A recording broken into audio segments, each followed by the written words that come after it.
podcast. We talk about the NBA, which we're doing on Thursday afternoon. Joining me from down the hall here at the Seaport Studios in New York is Tim Bontemps.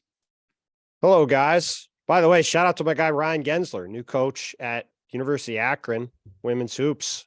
My new favorite person related to Akron.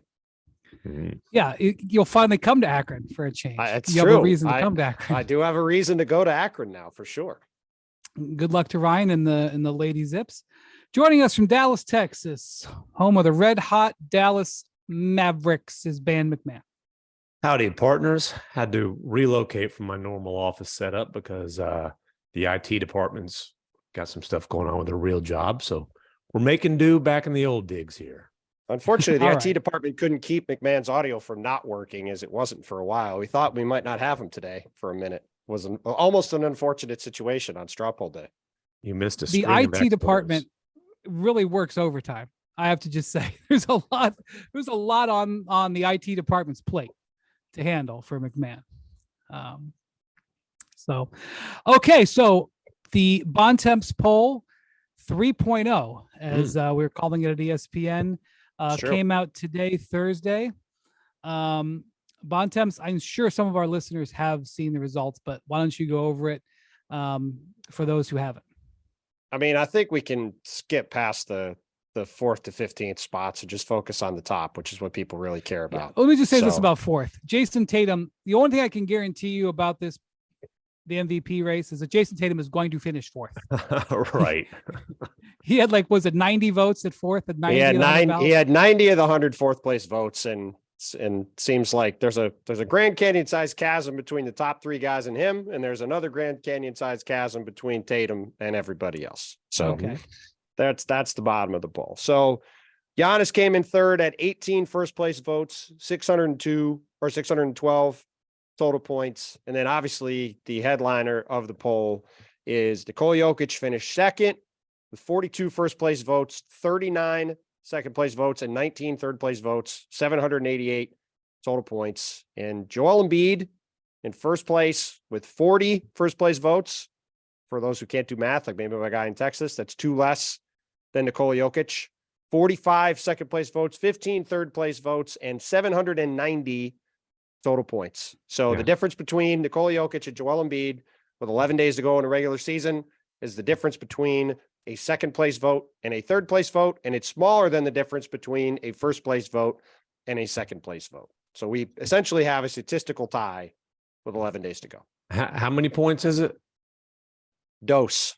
Oh, 2. Like how many middle fingers I have that I would point at you if I wouldn't get in trouble.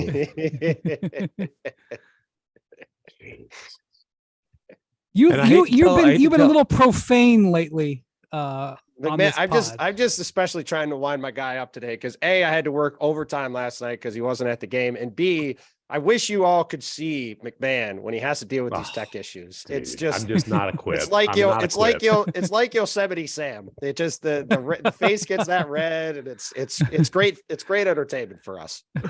Tech savvy, I am not. As far as the travel issues, I can't take blame for that. It is what it is, but you certainly had your hands full last night. And Bontemps was in Philly last night for Mavs Sixers. No, we'll get to that later. He was on cluster F duty.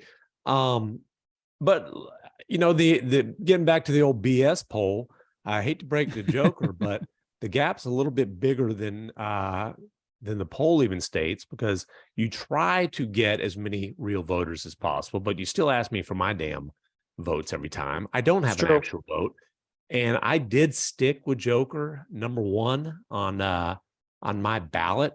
It was, it's like flip a coin at this point. I am curious, how many of your ballots or replies did you get before Embiid sat out in Denver?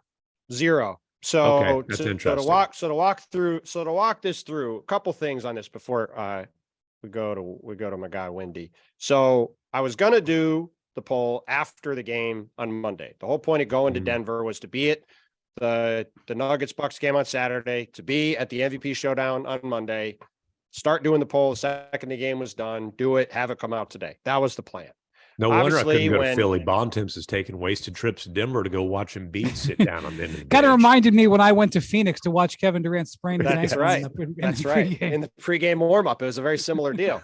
So when Joel was ruled out of the game, I decided there wasn't really much of a point of waiting until, Monday night after the game to start doing it. So I started doing it late, probably 6 o'clock Monday His evening was afternoon. much more freed up, Bontemps.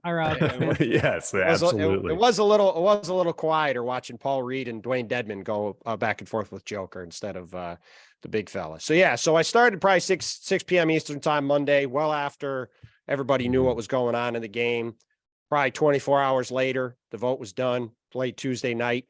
And to your point, I think the fact that this came right in the wake of people being pretty fired up that he didn't play in that game is a benefit to Embiid's standing. I do think overall this is a benefit to Embiid's standing, because I think if we look at it as a tie at this point, I think the narrative factors are probably going to slightly lean in his direction because Jokic has won the past 2 in a row. There is some voter fatigue. Embiid has closed strong. He's had a little more momentum of late. But look, the truth is there's only been one time since the writers started voting for MVP in 1980, the 80-81 season, that somebody has won without having the most first place votes. And that was in 1990, when it was a very similar situation. Magic Johnson won because Charles Barkley had 37 first place votes. Magic had 28, but Magic was on 65, I think he was on 38 second place ballots, and Michael Jordan had more second and third place finishes than Barkley. And so that allowed Magic to edge him out at the end. We're looking at probably a similar situation here. It might not be that Jokic or Embiid doesn't have the most votes. And I still think there's an outside chance, because it's close enough, that Giannis could make a late push, because everybody's pretty uncertain. How's he going to make the push? Was he going to be in first place? The Bucks, let's just do this as a hypothetical, right? The Bucks play the Celtics tonight on national TV. Let's say Giannis has 45 and they stomp the Celtics. Then he plays Embiid on Sunday. Let's say he has another 45 and they stomp the Sixers. Like, it's close enough. I don't think the chances are very high. I would say it's under 10% that Giannis wins, but it's close enough. And there's enough uncertainty at the top that you could have 30 votes go flip his way. And, maybe it wins. Like, it's close. Basically, the point is, with those 3 guys, it's close enough. A lot of this is going to come down to placement on the ballot among those top 3 spots. Like, Brian, you have Giannis first, right? I mean, you said it on First Take. If you decide you have Embiid first and Jokic third, or Jokic first and Embiid third and Giannis second, like, those 5 points, 3 people do that. That could be the difference. Well, look, I'll just tell you what I did. I voted Giannis first, as I did in the last straw poll. I voted Embiid second, and I voted Jokic third. We can get into why later. Had I voted Jokic second and Embiid third, we'd have a different leader. Right, Jokic should be first. That's how close it is. Just what I did. If you want to MF me, Denver fans, just what I did would have changed the poll leader. Yeah, and this is the past several years, we've had a lot of times where people like to try to argue this isn't over at this point, right? Oh, somebody could win. Last year, people were trying to tell me, Joel could win, Giannis could win, there's some other option. And I kept telling people, Jokic has too big a lead. It wasn't a huge lead. It was like 100, 150 points. I think it was basically the difference between Embiid and Giannis in this poll, but that was too big just between 2 people for it to really change. Jokic was going to win. The one time that the poll is flipped from the last one to the end was when Russell Westbrook won in 2017. First time I did a poll, but as MacMahon knows, he was at the game. Yes. You had Russell not only be the first guy to ever have a triple double that he clinched between then and the end of the season. He had that incredible game in Denver where he hit the game winner and everybody in Denver cheered for him. So one of the most memorable. That was when he broke the record for triple doubles in a season. He scored the last 13 points to lead this huge comeback. He hit a 35-foot buzzer beater to give him a 50-point game. I mean, it was like about as strong a fit. And then the next game, the last game of the road trip, he sat out, which was the first time all season that he sat out. Right. And you knew the finishing kick was ridiculous for Russ. Yeah, you knew after that Denver game that Russell Westbrook was going to be the MVP of the league. There wasn't really any debate about this. I don't see a scenario where we get to Daryl Morey was debating. Well, sure. He was the only one. And I didn't even vote for Westbrook that year. But he was going to win. But when you get to between now and April 9th at the end of the regular season, I don't see a scenario where we're going to look at this and know how this is going to go. I think we're going to find out when the NBA has a press conference somewhere, whether it's in Denver or Philly or less likely but plausible in Milwaukee, to announce they're giving the MVP trophy, I think called the Michael Jordan trophy for the first time, to one of these three guys.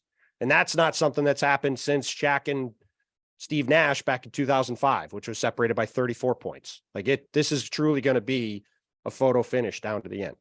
I'm glad nobody was in their feelings about that Shaq and Steve Nash vote. I'm sure I'm sure this will not have anybody. Has anybody brought that up recently? Fired up. Bontemps, are you going to reveal how you voted? I haven't voted in any of these. Oh, this is ridiculous. Come on, dude. You make me vote. I'm not. I try to ask 100 people. It's not because I have a vote. It's not like I'm trying to replicate the voting process. You have a vote, you dimwit. Okay. Now let's more interesting to ask other people. The Bontemps straw poll has been retired for the 2022-23 season. How do you feel personally about as the of MVP right race? As of right now, I think I would lean very slightly towards Embiid, but I go back and forth on it every day. Last week, I thought I was going to vote for Giannis. Like a couple weeks before that, I thought I was going to vote for Jokic. Like, I'm honestly not sure. And that was the other thing. Talking to people, when people submitted ballots, the vast majority of people are not like, this is my vote. Right. Like, people are kind of like, well, this is how I feel right now. I don't really have a great sense of it.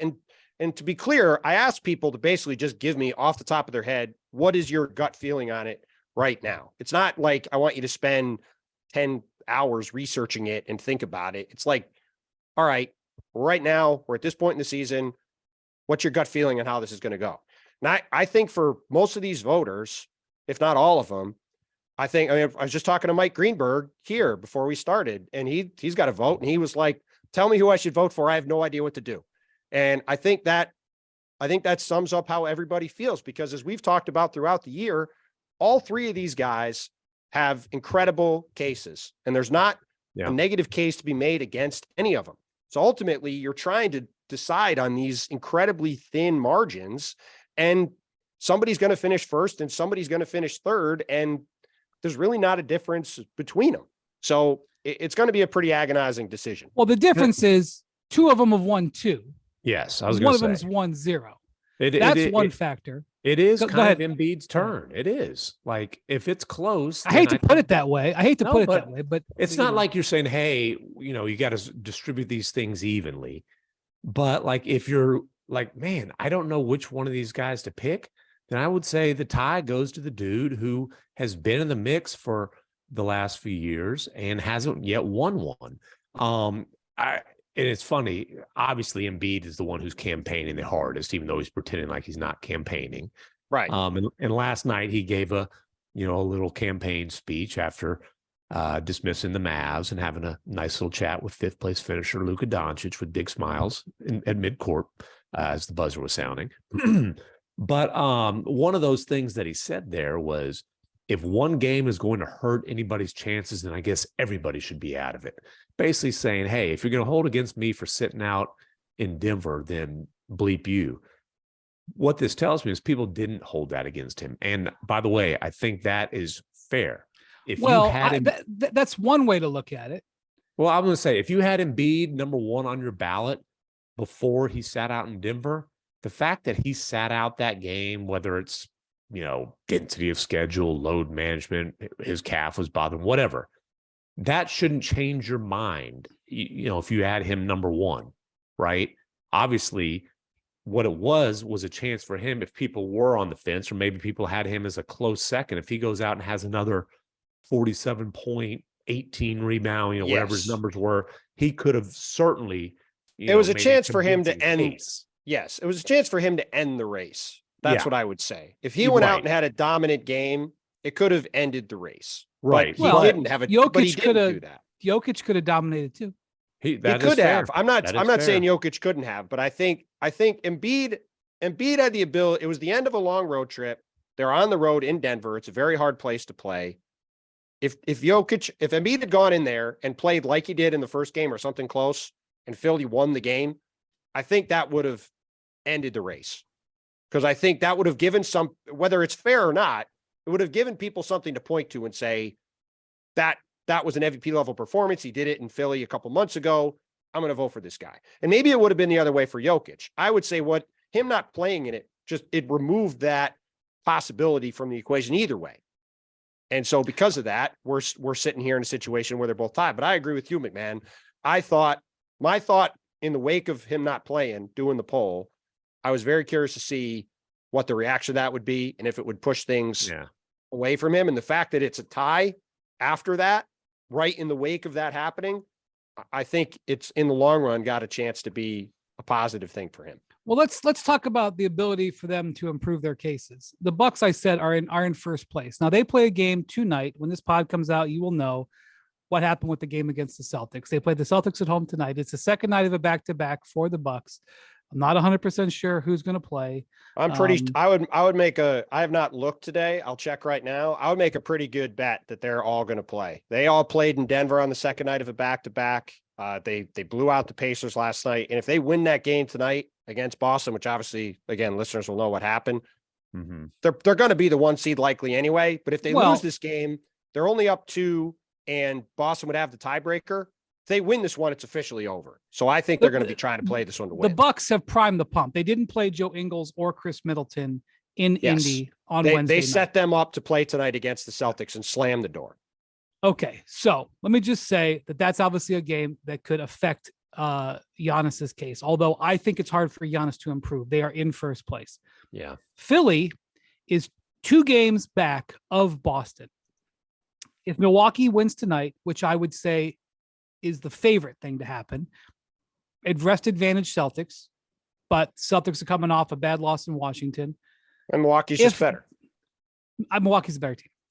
If Milwaukee wins tonight, it is 1 game in the loss column, and the Sixers have a game Sunday against the Bucks and a game Tuesday against the Celtics. And those are and a game Thursday against the Heat, and the Celtics and Heat games are both on TNT. Right, but certainly they have a chance. They control their own destiny in a way. And if Embiid plays well in those games, that in my view, and I will tell you what Jokic has in front of him too here in a second. In my view, Embiid has the most upward mobility amongst voters because of the opportunities on his schedule. The big games, national television, and the fact that he could, if the Sixers now 2 games back with 6 to play, and they don't have the level of teams, that's a big ask. But even if they, if the Sixers can get there, it would be a improvement of his case. Well, look, they've already beat Dallas last night. Let's say they win against Toronto. Let's say they win against Milwaukee. Let's say they win against Boston and then win against Miami on national TV. Not impossible that they do that. I would assume they probably lose one of those games, but at least maybe more. But if they rip off 5 in a row and he's won 3 or 4 national TV games in a row over the final week of the season, and he's putting up 34, which is his average. Well, and he's like sealing games with spectacular block shots, which he did again last night. It feels like he's had a half dozen of those this season. Well, and to your point about Denver, the thing that I think could work against Jokic too is because, they've been on cruise control for a while because they've been the best team of what's been an absolute joke of the Western Conference this year, and they've lapped the field essentially for the past few weeks. But, they play Phoenix twice over the next week. I'm not sure they're going to really play either game because they're more or less locked in. They play Golden State again. I don't know how hard they're going to play in that game because they're locked in. If Jokic has some opportunities here to play great against really big teams, and he very well may, and that could swing things too. But because, like you said, because Milwaukee and Denver have such big leads, it'll be interesting to see how hard those teams play. By the way, in an amusing twist, yesterday, Denver lists Jokic as questionable with a right calf contusion, which calf tightness or tightness. I'm sorry. Yes. Same thing. Which is the same thing that Joel Embiid was listed out with on Monday. I was going to say, I thought was amusing. Yeah. Speaking of strategic, what is it? Smoke ducking. No, and this one, well known as SSD, strategic smoke ducking. Yeah, strategic. I almost said duck smoking, which is tastier, but no, strategic smoke ducking. Which I don't buy. That's why Embiid sat out. And I know, there's this stuff out there. Oh, he sits out this. He was definitely prickly about that concept. Yeah, I don't and blame he let him. it be known. Well, and this is how often he's missed games on the road against the elite center. It's like, okay, the guy's been hurt a lot too. Whatever. Again, strategic smoke ducking. I was trying to I'm not smart enough to figure this out, and I wonder how much the Nuggets analytics staff has put into this. Forget the MVP candidate. If you're the Denver Nuggets, I'm not one of these people who thinks the Lakers would beat them in a playoff series. That makes me in the minority at our company. But listen, you would much rather see the New Orleans Pelicans and the LA Lakers in the first round for the Denver Nuggets. I think that's fair to say. And I was trying to figure out, so if the Pelicans win tonight, would it be more or less likely that they would avoid the Lakers in the first round? Would that improve the Pelicans' chances of being the 8th seed? So I guess, if the Lakers are the 8 going into the play-in instead of the 9, I was trying to kind of think through that. I don't know. I'm not smart enough to do the analytics. Maybe we could. Well, the problem is when you're evaluating that, the Lakers play the Wolves on Friday night, which is a huge game because if the Lakers win that, they move into 7th. Also, by the way, as somebody pointed out to me, we can't just keep saying every game in the West is a huge game because all these teams play each other every game. It's just they're playing games at this point, and every game matters because all these teams are all bunched up. So the game. All I'm going to tell you is this: when it comes to the Lakers, let me just say this: they have not been over 500 since January of 2022. It's been like 14 months since they've been over 500, and that was when they were 22 and 21. It wasn't like they had a 12-game losing streak or something. They were like barely above, okay? They haven't been above 500 all year. They started off 0-5, okay? Since the trades that they made, the big Westbrook trade. I mean, they made the other Hachimura trade before that, but since the Westbrook trade, they're 12-7. Now, you may say, well, 12-7 isn't that impressive. Well, okay, but then when I tell you they haven't been over 500, listen, 12-7 in the Western Conference is really damn impressive. Well, listen, Brian went on national television this morning and declared that the Lakers have a chance to win a title, MacMahon. So I mean, I got that is not what I said. First of all, it's what I heard, and second of all, our guy Tom DeCourty, the stellar producer, this just in, texted me and said, "quote Windhorst is trying to match your spiciness today, saying the Lakers could be title contenders." Listen, didn't he? Unprompted. Okay. Oh, whoa. Unprompted. You just said two different things there. I said they can win the West. I didn't say they will win the West. I said they can win the West. Semantics. MacMahon, how do you rule? I'll tell you what, if they ever get above 500, then the parade plan will be finalized. I mean, I'll give them 24 hours. Goodness, we got a whole committee. We got now Mac 8 seed, and we got Ramon on this. Wendy's just planning the routes. You guys got your little float ready. What's going on? Here's why. You guys know, I've banned Laker talk on this show before. Okay. Here's why. Since that trade, they're number 1 in the league in defense. You know what they are in offense? 12-7, number 1. Do you know what they are in offense? I don't know, but LeBron's also been out a month, and LeBron's we're talking. Come on, okay. Dude. And I also watched LeBron play against the Bulls. Hold on. Okay. I watched LeBron play against the Bulls on Wednesday night. MacMahon, you know where the Bulls are in the East? You know where the Bulls are in the East? They're 10th. 10th.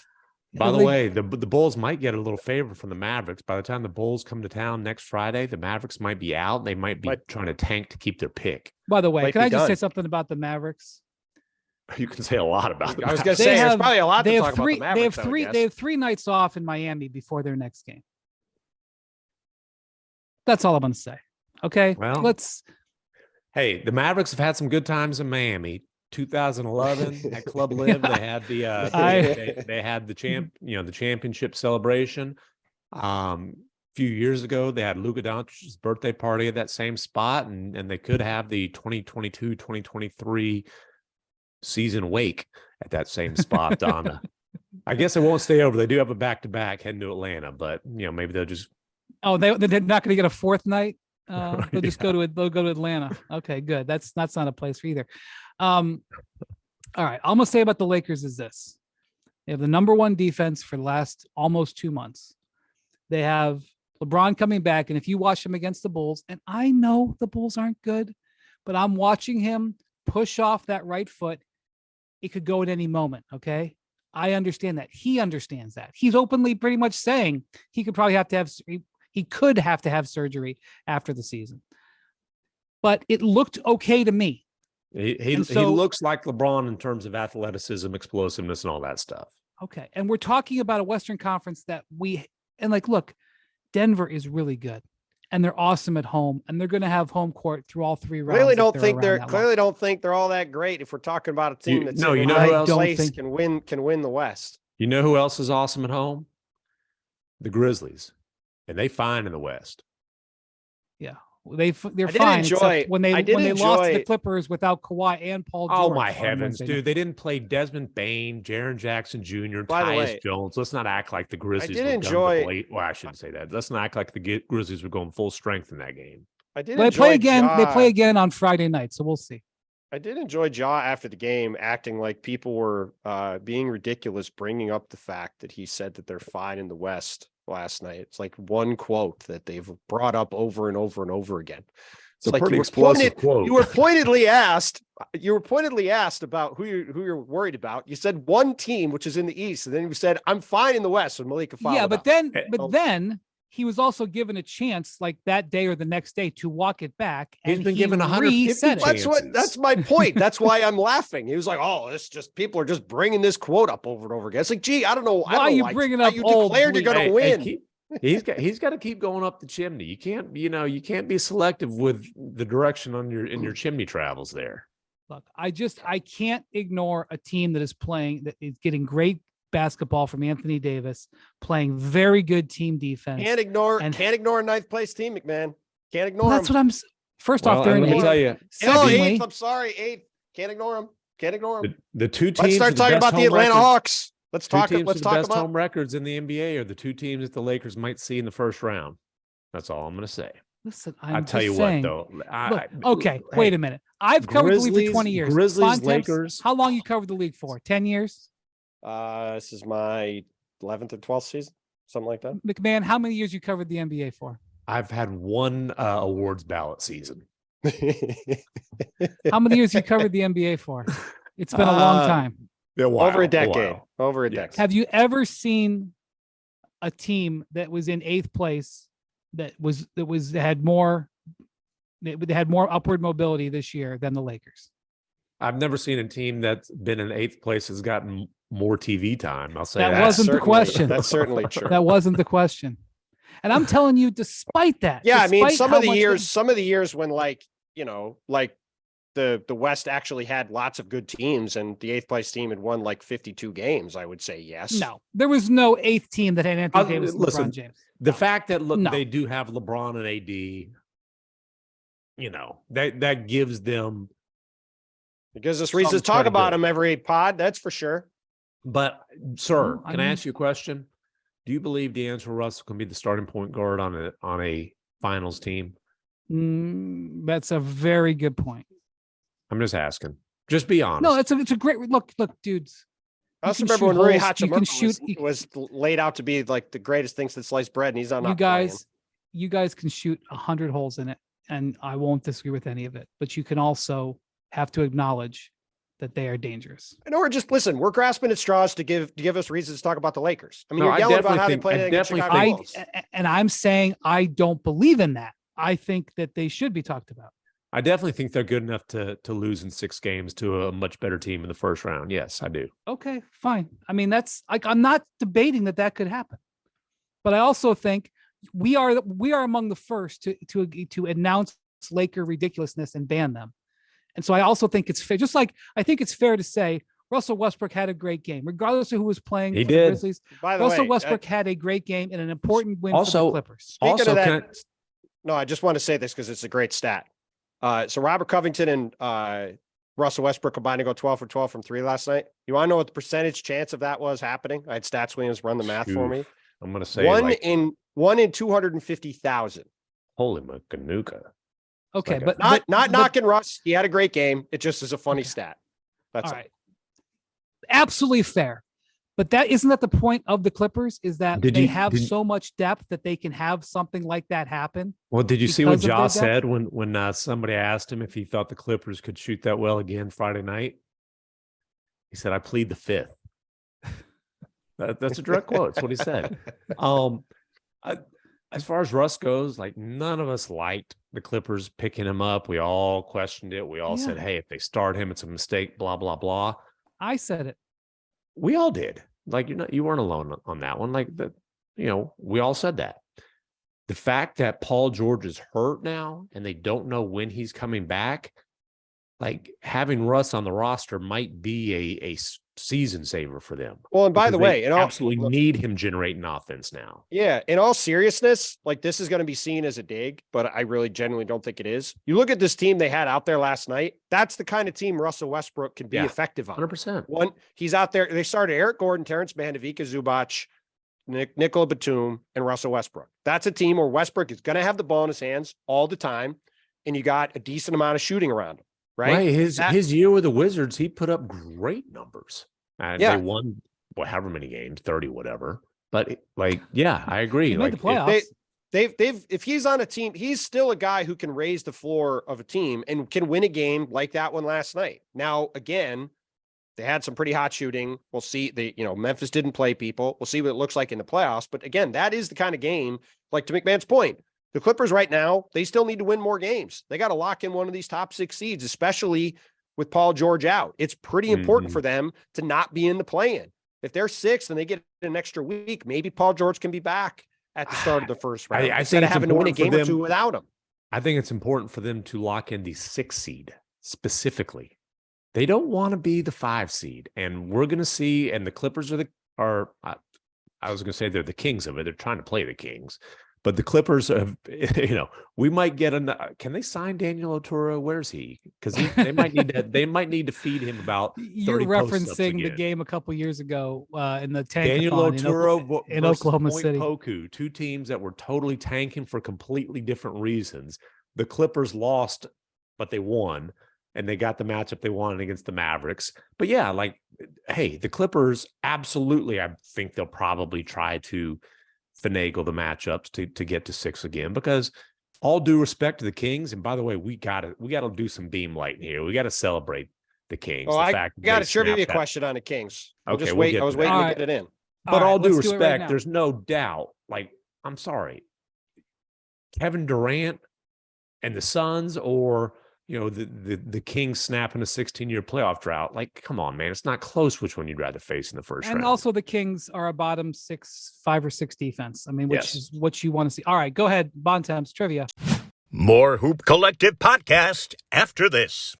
Guys, it's all about confidence. Confidence knowing you'll be ready to go when your partner is, and confidence knowing you'll be able to go a few extra rounds when needed. Confidence is what you get with the chewables from BlueChew.com. Blue Chew is a unique online service that delivers the same active ingredients as Viagra and Cialis, but in chewable form and at a fraction of the cost. And now they also have Vardenafil, mint-flavored chewables, with the active ingredient in Levitra and Staxin. Blue Chew's tablets are a performance enhancement for the bedroom and can help men gain extra confidence when it's time to perform. Blue Chew is an online prescription service, so no visits to the doctor's office, no awkward conversations, and no waiting in line at the pharmacy. And it ships right to your door in a discreet package. The process is simple. Sign up at BlueChew.com, consult with one of their licensed medical providers, and once you're approved, you'll get your prescription within days. The best part, it's all done online. Blue Chew's licensed medical providers work with you to find the right ingredient and strength for your prescription. Don't like swallowing pills? No problems here. Blue Chew's Sildenafil and Tadalafil tablets are chewable. Blue Chew's tablets are made in the USA, and they prepare them to ship direct, so it's cheaper than a pharmacy. So if you could benefit from an extra confidence when it's time to perform, Visit BlueChew.com, and there's a special deal for our listeners. Try Blue Chew free when you use our promo code HOOP at checkout. Just pay $5 shipping. That's BlueChew.com, promo code HOOP to receive your first month free. Now it's time for Hoop Collective Trivia. So we got a three-part trivia question to celebrate a couple teams that have. God. Well, no, just hold on.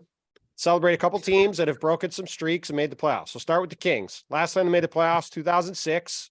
Who was the leading scorer on the Kings? Last time they made the playoffs. Was that Meta Sandiford He was Artest? on the team, finished second, Meta World Peace at the time, second in scoring, 16.9 points per game.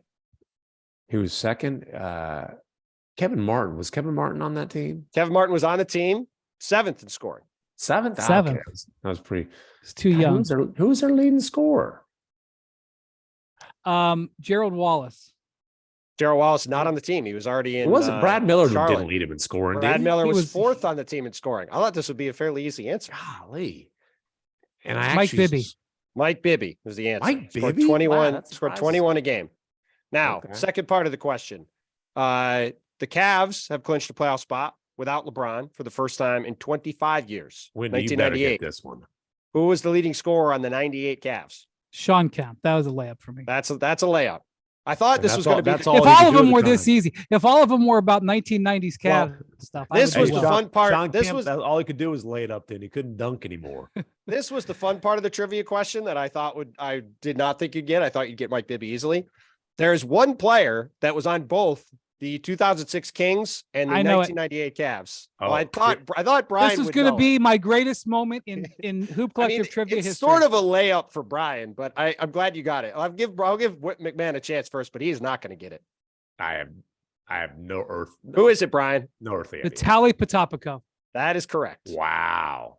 He played 9 games for the Kings in 2006. How did you know? How did you know he was on the Now a Kings? Grizzlies assistant coach. That's Yeah, right. I thought you mean- might know it, McMahon, because of your Memphis ties, maybe. But I was I going to say never that would if have you gotten didn't. that, but I saw a note that the last person to score a playoff basket for the Kings in 2006 was Vitaly Oh, it was him? Potapico. Oh wow, that's Yeah. funny. I So honestly no, I don't mean I definitely remember him cheated, on but that. also I would have had to know that Potapico was on the 98 Cavs. Well, I thought you might be able to So- guess it just because of that, and it would be random. He only played 9 games. That's why I'm surprised he was in the. I should have playoffs. just said I knew it. I should have just said I was an expert on the 1998 Cavs and knew everything about it. But That's still a good moment for you, trivia wise. you know what I remember about that 1998. This is I don't know. This is a needed story at this point, but they played Indiana in the playoffs that year, and they lost in the series. I think it was still a best of 5 situation. And Mike Fratello was angry that when he called the timeout, Mike Fratello was the coach. He couldn't take his chair out of the because the chairs, They were the like bench linked chairs together. were linked together with like wire or something. And so Fratello ordered his team manager, like in the first quarter, to go to Go get him a chair. Lowe's. No, to go to Lowe's and get a bolt Oh. cutter. And he wanted to make a point. He Oh cut- wow! cut the cord, like send a message to the Pacers. We're not going to put up with this. That's They lost amazing. in 4. I think they lost in 4. Well, I was going to do that trivia question on Sunday, and then we got waylaid and we did it. But I wanted to shout out both those teams. And like you said, McMahon, I was bummed for the Kings fans that they didn't get to celebrate that. You know, you talked about with Spears that they didn't get to celebrate it on Monday at home in that game against Minnesota. Would have been cool. By the way, because as Spears said, we knew they were going to beat Portland.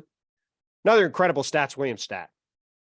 Combined post All-Star break last season and this season, the Portland Trailblazers have 6 victories.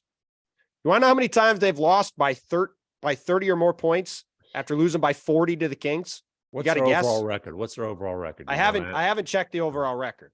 15. Close. The answer is 13 times. Hey, I mean, honestly, listen, there's tanking and then there's what the tank Blazers do. This is like, it's embarrassing. It's such a insane. terrible product. It is really gross. I will say this though, it was kind of a cool thing last night. There were so many Kings fans there. At the end of the game, they were chanting "Light the beam, light the beam," and it was kind of a cool moment. Obviously, they missed their moment on Monday, Hey, to it's clinch it awesome for home. the Kings fans, man. Yeah. I don't think you're not going to find a person in the league that's not really, really happy for the Kings fan. I mean, they've been one of the most loyal fan bases in the league for forever, and they've had to deal with just one miserable season after another. This team is super fun. The Light the Beam thing has been awesome. It's been one of the great stories of the year that they've been able to do this. By the way, can we just play the lottery out? 14. You don't give these teams a floor, right? If you finish with the 5th best odds, you still might end up with the 14th pick. You got to play these things out. By the way, 6-35 over the past 2 years. I mean, it's a third of their games have essentially been decided by 30 or more points. Yeah, they're like, just don't even waste the jet fuel. Like, think of the it's a long way up there. Well, and I mean, I've talked to people in the league who, one potential way to do it would be to have losses count to a certain point in the season, whether it's 50 games in, All-Star break, 60 games in, and then have wins count after that and add it together. So it gives teams an incentive to play towards the end of the season. And it benefits some teams that are trying to play to make the playoffs still. And it incentivizes you to not be just having these games where, you have all, essentially your entire starting lineup not playing. Well, that's the thing. That's time. what's so remarkable about this Blazers thing is that the play-in tournament has significantly reduced tanking. We have teams that have tried to get into it, and we have teams that have done some stuff in the play-in, like last year, the Pelicans. Yeah. Kind of use the play-in as a springboard, although they've had a setback this year because of injury. And yet, the Blazers persevered to have two of all-time tanking showings. I tell you, despite the play-in. The Pacers Tankapalooza right now is pretty impressive too. Well, they did that last year too. They did. And Rick Carlisle's becoming quite the savvy tanker. I mean, going back to his Mavs days, Carlisle, he is becoming one hell of a tank commander. No Chauncey though. He's no Chauncey though. They had their first a top pick inside the top 10 in like 30 years, and they got Ben Mathurin. Yeah, they're like, let's get another one like that. I don't blame them, but I'm just saying. By the way, before we go here, because Bontemps has to go do Sports Center, and then we're going to do this just in. Wow, you didn't say who was on the All-NBA ballot, but I do believe Mr. Domantas Sabonis got a number of votes. Mr. Bontemps. Sabonis MVP on the BS ballot. Sabonis was 7th behind Shai Gilgeous-Alexander, who's got a chance to, I think, be the second Canadian to ever get an MVP vote behind the guy who was on my ballot. Shai was on my ballot.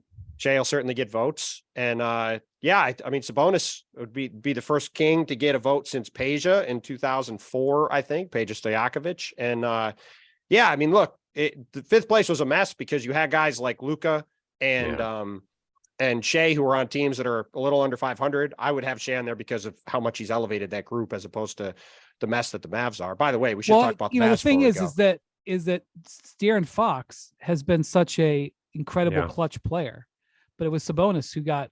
Yeah, I would have if I was going to vote for a King, I probably would have voted for Fox. I could certainly see why he'd vote for Sabonis. He's been incredible, and I think he's got a very good chance to be the 3rd-team All-NBA center. No, but they should both be All-NBA. They should both be All-NBA. Yeah, I mean, you talked about it with Zach the other day. I mean, the guard, and we talked about it before. The guard line for the All-NBA is going to be bonkers. I mean, it's so deep. There's 10, 12 guys that have deserving candidacies, and you're only going to be able to vote for 6 of them. As opposed to forward lines we talked about the other day, there's just not a lot of candidates. All right, we'll talk about all the NBA next week. Bontemps, you got to go, but you were in doubt. You were with the Mavericks last night. Another disappointing loss where they just wilted down the stretch. Philly's a good team. They win at home. Yeah, it doesn't surprise me they lost, but it was more, alarming that they just got nothing out of their 2 stars down the stretch in that game. Yeah, I mean, look, I was sitting there where you texted at the start of the 4th quarter. I asked MacMahon how he thought it would go, and he thought Dallas would probably lose late. Philly would come back and win. I thought the same. And then they come out and Tim Hardaway banks in a 3. He throws in another one from deep. I was thinking, all right, maybe this is going to be Dallas's day. But when you have Luka Doncic and Kyrie Irving and you score 2 baskets in 7 minutes to end the game, get outscored 16-5 and lose, and you get have terrible end to the second quarter, a terrible end to the third quarter.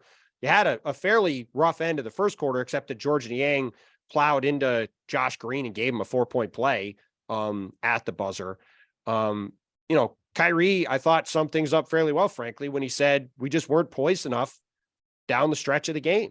And when he said their play-in chances were essentially a cluster F, I thought that certainly did sum the whole situation up. But yeah, also interesting that Kyrie, who politely requested that nobody ask him about his free agency decision, last night started mentioning that his questions are about what's the future going to look like. That was an interesting thing that he brought up. Well, look, it was I asked Kyrie because he talked about things being in flux. I don't remember exactly how he phrased it since he got there. And I said to him, you've been through a lot in your career, but you haven't been traded midseason before. What has it been like? Which led to a very long answer where he talked about trying to get used to everybody in the organization. And as I thought, it was a very good answer for Kyrie, who sometimes is all over the place. Mm-hmm. I thought it was a very cogent, fair answer. It was a thoughtful answer for the first half of it, where he was talking about all of those things and said, to MacMahon's point, I thought it was very interesting. He just brought up the big question is, what does our future look like? I was like, yeah, that is a pretty big question, Kyrie. It's a pretty big question for a lot of reasons. Are you ready to start answering that one? Because we've been holding off. That's right. And then he goes into this whole thing about how the situation is a cluster bleep, which it obviously is, and they're not in the play-in. And then he veers into this whole territory in typical Kyrie fashion about, well, I planned to finish the year in Brooklyn and I had goals there. And then this trade request came out of nowhere. How did he get out of Brooklyn? I can't remember. I don't recall. That's what I mean. It was thoughtful for a half, and then it just veered into another. Okay. Don't worry about that. Bottom line is, it's just crazy. It's just crazy that they win those 3 games after the trade, and then Kyrie and Luka play together in that game in Sacramento. And since then, this team is 6-14. It's unbelievable. Quarter of the season. Like, I certainly did not think this was going to go great. We've talked about this before. I couldn't have imagined they would be 6-14 in 20 games. And you can't even say, well, like at one point, JK was like, we just want to get healthy, going in the playoffs. Dude, they were healthy and they lost twice in 36 hours to the Hornets. They're now 4-9 with Luka and Kyrie in the lineup together. It's like the roster is just ridiculously flawed. Whatever. Like, we shouldn't waste a whole lot of breath on a team that very likely will be eliminated by next weekend. Like their regular season finale might not even matter. I'll tell you what, too. I mean, I think you mentioned this the other day, MacMahon, but I've thought about it since.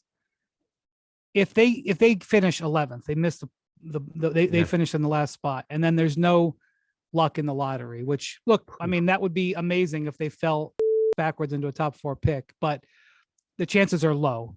They send the 11th pick to New York. But I was thinking about this too. I don't know if it's in the Porzingis trade, which is already a failure. Yeah. I don't know if it's worse to send the 11th pick to the Knicks, or you get the 10th pick, but then because you still owe the Knicks a pick, you only have 1 pick to trade while you're trying desperately to keep Luka happy before, doomsday hits. It's a bad situation. I was surprised, speaking of Stats Williams, I hit him up. I'm like, how rare is it that a team goes to the conference finals and then doesn't make the playoffs the next year? And we have to go all the way back to last season's Clippers. And before that, I have to go all the way back to the 1920 Warriors. But the thing is, like, the teams that have done that in recent history, and there are several, no Kawhi Clippers, no Curry, Clay / KD had left Warriors, no LeBron had left Cavaliers, PG had left the Pacers, LeBron had left the Heat, and Bosh missed half the season. Durant missed 2/3 of the season with a foot Spencer injury. Dinwiddie left the Mavericks. Yeah, well, honestly, Jalen Brunson left the Mavericks. That's what I was saying. Well, that's what I told Stats. I said, what this list is proving, 10, 11 Suns, no Stoudemire. This list is proving Jalen Brunson's a damn superstar, baby. $104 million's the best bargain in the NBA. Well, speaking of Spencer Dinwiddie, I looked this up today, and there's a whole bunch of circumstances with this stat. Okay, I'm not hanging everything on this stat. When they made the trade, they were the 8th best offense in the league. Spencer Dinwiddie out, Kyrie Irving in. Since then, they are the 10th best offense in the league. Their offense has got those guys missed a bunch of games, but we did not expect them to go backwards. Luka has been hurt, and then Luka, like the gas tank ain't close to full, brother. Like the load he carried early in the season and his conditioning concerns have caught up to him toward the end of the season for sure. Well, and look, at the end of the day, this matters because, I mean, it matters on a lot of levels. Obviously, what happens with Kyrie this summer is going to matter on a lot of levels. And look, whether people in Dallas want to hear this or not, like I said, this was desperation trade from the moment they made it for the reason you pointed out, MacMahon. They did not have a lot of picks to trade. They did not have a lot of assets to trade. They traded Dorian Finney-Smith. And because they traded that 2029 first, it boxed them in on what they could really trade. And like you said, even if they do get the 10th pick in this draft, if they're not able to trade the pick they'd have this one year, pick to trade. they have one pick to trade and they have nothing to do and they are stuck. Well, it's not necessarily true. They can trade the 10th pick after they make the selection. I understand. Right, But the but I'm point saying is they're in a real small box. Oh, listen, man, this is a team building problem. It's a team building problem that they've got right now. That's it'd be nice. It'd be nice if somebody was going to chronicle that and maybe write a book about what it's like to try to have one of the best young players in the league and put a championship team around him. I really hope somebody, really dives in and maybe writes a book about it. Keep an eye on those shelves early 2024. Ooh, look at that. That's all. All right, Bontemps coming up, McMahon, go. Just like always. That's all I ask. Bontemps got to go. Thank you, MacMahon. Thank you, Jackson and Bruce, our producers. Thank you for listening. We'll talk to you guys in a few days. Adios, amigos.